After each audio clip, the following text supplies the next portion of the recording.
बिस्मिल्लाहिर्रहमानिर्रहीम। अस्सलाम वालेकुम नाजरीन, आप देख रहे हैं यूट्यूब चैनल शकील सुल्तान। नाजरीन, आज हम मौजूद हैं पाकिस्तान के सूबा पंजाब की सबसे बड़ी तहसील कबीरवाला में। कबीरवाला के एक नवाही इलाका खत्तीपुर में मौजूद एक मकबरा खालिद वलीद, जो कि खालिद वली के नाम से मशहूर है, वो अपनी एक अलहदा और मुनफरद तारीख रखता है। ये मकबरा 835 साल पुराना है। यहाँ पर मदफून बुजुर्ग का नाम खालिद वलीद है, जो 1015 में महमूद गजनवी के दौर में मुल्तान तशरीफ लाए थे और यहाँ पे इस्लाम की रोशनी से इस खित्ते को मुनव्वर की। उन्होंने रहने के लिए इसी जगह का इंतखाब किया और यहीं रहलत फरमाई। उसके बाद इनका मकबरा यहीं बनवा दिया गया, जो कि अली बिन करमाख ने 1175 और 1186 के अरसे के दौरान बनवाया। ये मकबरा अपनी फ़न तामीर और अपने बनाने के अंदाज में मुख्तलिफ है। इस मकबरे की जो सारी मंजर है मुल्तान के किला से मुशाबियत रखता है। ये बुज़ुर्ग कुरैशी ख़ानदान से ताल्लुक़ रखते थे। मकबरे के अंदर चलते हैं और हम मरहलावार इसकी तारीख़ पर बात करते हैं। आ जाए। 30 सीढ़ियों को चढ़ के हमें ऊपर जाना पड़ता है, जिनकी ऊंचाई 27 फुट है। ये इसका मरकज़ी दरवाज़ा है। इसके अलावा इस मकबरे का कोई और दरवाज़ा नहीं है। इसी दरवाज़े से हम अंदर दाखिल हो सकते हैं, जो कि सीढ़ियों के ज़रिए ऊपर जाना पड़ता है। हम मकबरे के अंदर आ चुके हैं। सीढ़ियों से बना ये रास्ता ऊपर की तरफ जाता है दूसरी मंजिल पर, लेकिन अतराफ में घर मौजूद होने की वजह से ऊपर वाला रास्ता बंद कर दिया गया है। ऊपर जाने की इजाज़त नहीं है। मंजर आप देख रहे हैं, ये सफ़ेदी कर दी गई है, लेकिन आज से चंद साल कबल यहाँ पे सफ़ेदी नहीं थी। एक टूटी फूटी ईंटों का मंजर पेश करता था। हुकूमत की दोबारा तामीर से इस मकबरे का मंजर कुछ बेहतर हो गया है। ये इसकी राहदारियाँ हैं। ये छोटी राहदारी है और इससे पीछे एक बड़ी राहदारी आती है, जहाँ से आप अंदर पूरा मकबरा घूम सकते हैं। ये मकबरे का अंदर का मरकज़ी दरवाज़ा है, जहाँ से हम अंदर मज़ार में दाखिल होते हैं और फातिहा खानी करते हैं। ये वो आरामगाह है जहाँ पे खालिद वलीद बुजुर्ग मदफून है। इस कब्र की खास बात ये है कि यहाँ पे मौजूद बाकी सब कब्रों से मुख्तलिफ है। इस कब्र की लंबाई 19 से 20 फुट है और चौड़ाई 4 फीट है और इस कवर को अतराफ से लकड़ी के फ्रेम से कवर किया गया है। तो अब देख रहे हैं ये सारे धागे वगैरह, ये चीज़ बता रहे हैं कि यहाँ पे लोग मन्नतें और मुरादें मांग के जाते हैं और उनकी पूरी होती हैं।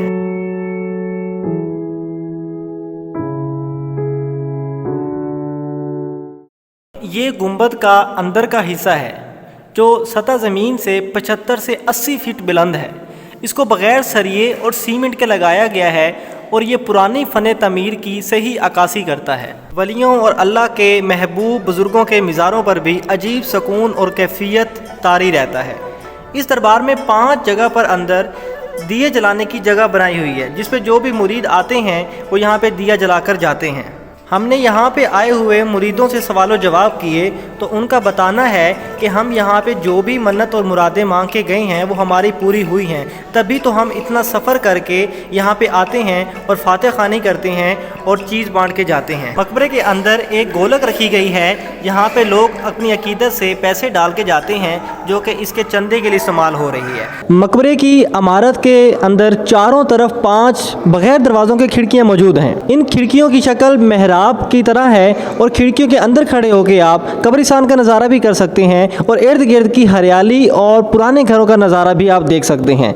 इन खिड़कियों की वजह से हवा गुजरती है और रोशनी रहती है और मकबरे के अंदर का माहौल खुशगवार रहता है। मकबरे की इमारत में यहाँ 2 कब्रें मौजूद हैं। इनके बारे में बताया जाता है कि जब दोबारा मुरम्मत हो रही थी, यहाँ से 2 डेड बॉडीज़ बरामद हुई थी, तो उनको यहाँ पे दोबारा दफन कर दिया गया। और यहाँ पे कब्रिस्तान में कई और शहीदों की कब्रें भी हैं, जिससे ये जाहिर होता है और मकामी लोग बताते हैं कि यहाँ पे पहले कोई जंग भी हो चुकी है। मत्ती तल के अहमद खान खरल ने अंग्रेज़ों को जंग में शिकस्त दी थी। मकबरे के जनूबी तरफ इस खिड़की में खड़े होकर आप बाहर के कब्रिस्तान का नज़ारा कर सकते हैं। नाज़रीन, इस मकबरे का टोटल रकबा 2 मुरब्बे है, जिसमें जो इमारत है ये 2 कनाल में बनाई गई है और बाकी सारा रकबा कब्रिस्तान में है। लेकिन अफसोस की बात यह है कि हुकूमत की तरफ से महकमा औकाफ ने इसकी 4 दीवारी नहीं बनाई, जिसकी वजह से लोगों ने अपने कामकाज के लिए जगह को मसरूफ किया हुआ है। अब हम मौजूद हैं इस इमारत की सबसे दिलचस्प जगह पर।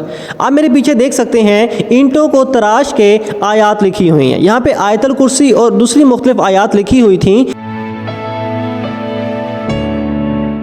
बताया ये जाता है कि जब यहाँ पे अमेरिकन खातून हैरी रिचर्ड तहकीक के लिए आई थी, उन्होंने हुकूमत को दरख्वास्त की कि मुझे इस इमारत में अजीब कैफियत तारी होती है, इसकी तामीर करवा के इसको महफूज किया जाए। हुकूमत ने उनकी दरख्वास्त पर इसकी तामीर करवाई, लेकिन तामीर के दौरान जब इन आयात को दोबारा लगाया गया तो सही तरीके से नहीं लग सकी। एक और दिलचस्प बात बताई जाती है कि यहाँ से कीमती टुकड़े तो यहाँ से स्मगल हो रहे थे, एयरपोर्ट पर उनको पकड़ा गया था, यानी कि यहाँ से कीमती टुकड़ों की चोरी होती रही है जिसका बाद में कोई पता नहीं चल सका। जब इस इमारत की तामीर हो रही थी, खुदाई के दौरान एक देगनुमा बर्तन बरामद हुआ जिसमें तांबे का खजाना था और उस पर अरबी लिखी हुई थी। हुकूमत के कानून के मुताबिक उस खजाने को हुकूमत के सुपुर्द कर दिया गया। खालिद वलीद की आखिरी आरामगाह की चारों दीवारों में गोलाई की शक्ल में सुराख बनाए गए हैं जो अंदर रोशनी और हवा का जरिया बनते हैं, जिससे अंदर का माहौल भी रोशन और खुशगवार रहता है। नाज़रीन, इस इमारत की ख़ास बात इसकी ईंटें भी हैं। इन ईंटों को लगाने के लिए सुर्ख मिट्टी से बनाया गया गारा इस्तेमाल किया गया है। ये ईंटें 835 साल पुरानी हैं और आज की ईंटों से बिल्कुल मुख्तलिफ हैं। इनकी लंबाई और चौड़ाई इनको आज की ईंटों से मुनफरिद करती है। मकबरे की इमारत की शुमाल की तरफ आपको सामने इस मेहराब नुमा खिड़की में एक और छोटा सा प्यारा मंजर नज़र आ रहा है, जिसमें एक और छोटा मकबरा मौजूद है। यहाँ के मकामी लोगों के मुताबिक बताया जाता है कि ये मुल्तान के शेर शाह के दादा हैं। ये उनका मकबरा बनाया गया है जिनका नाम है सैयद शाह हुसैन। इस मकबरा खालिद वलीद को देखने के लिए अवाम दूसरे ममालिक जिनमें ऑस्ट्रेलिया और फ्रांस से भी आए हैं और पाकिस्तान के दूर दराज इलाकों से भी लोग सफ़र करके यहाँ चल कर आते हैं।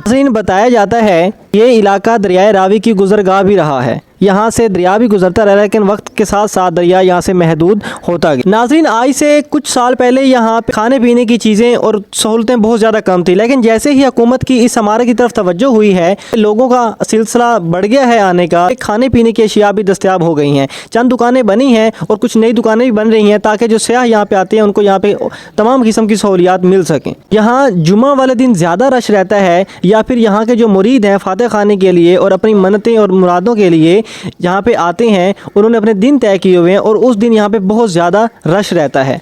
जी नाज़रीन, हमारे साथ इस वक्त मौजूद हैं जाहिद भट्टी साहब मुल्तान से, जो यहाँ पे विज़िट के लिए आए हुए हैं और हम उनसे जानने की कोशिश करते हैं। अस्सलाम वालेकुम सर। वालेकुम सलाम। सर, आप बताएं अपने बारे में, आप कहाँ से आए, ये आइडिया आपको कैसे आया यहाँ पे आने पे और यहाँ पे आके आपको कैसा लगा? मोहम्मद जाहिद भट्टी मेरा नाम है, मुल्तान से मेरा ताल्लुक़ है। मैं इसके बारे में अखबारात से, मीडिया से सुन के, देख के यहाँ आने का इश्तियाक हुआ। तो यहाँ आके सबसे पहले मुझे बहुत कोफ्त उठानी पड़ी कि जो उसका रास्ता था वो इतना गंदा, ख़राब और मिट्टी से अटा हुआ कि हम बड़ी मुश्किल से यहाँ पहुँचे हैं।